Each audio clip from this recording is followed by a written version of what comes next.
एक मसला और है, कुर्बानी के किस जानवर में कितने हिस्से होते हैं? कुर्बानी के जानवर में अगर किसी के पास यानी कोई बकरे की कुर्बानी कर रहा है या बकरे की जिन्स में जो जानवर आते हैं वो भेड़ हो या दुम्बा हो या बकरी हो, अगर इनकी कुर्बानी हो रही है तो एक बकरे में एक ही हिस्सा होगा, इससे ज्यादा नहीं हो सकती।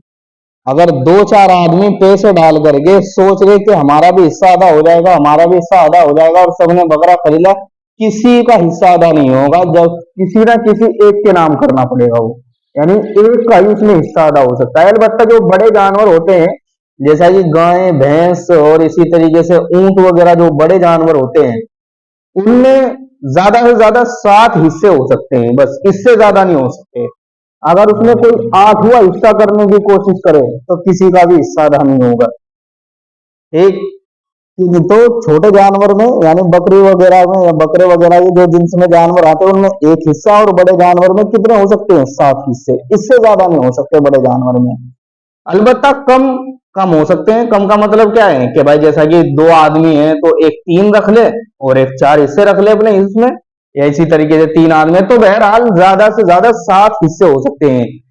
भैंस की जिन्स में जो भी जानवर आता है जैसा कि गाय है, भैंस है, या इसी तरीके से ऊंट है, यानी वो अलग अलग जगह का अलग अलग हिसाब है कि किस इलाके में कौन से जानवर की कुर्बानी हो रही है। अलबत्ता जो छोटे जानवर हैं उनकी कुर्बानी बकरा ईद में अदा नहीं हो सकती, यानी हिस्सा अदा नहीं हो सकता। जैसा कि कोई सोच ले कि मुर्गे की कुर्बानी कर रहे हैं तो मुर्गे की कुर्बानी से क्या होगा? हिस्सा अदा नहीं होगा उसका।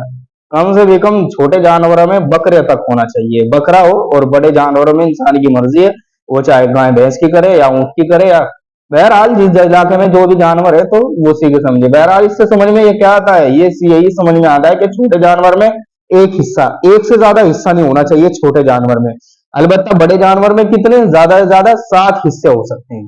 ठीक है।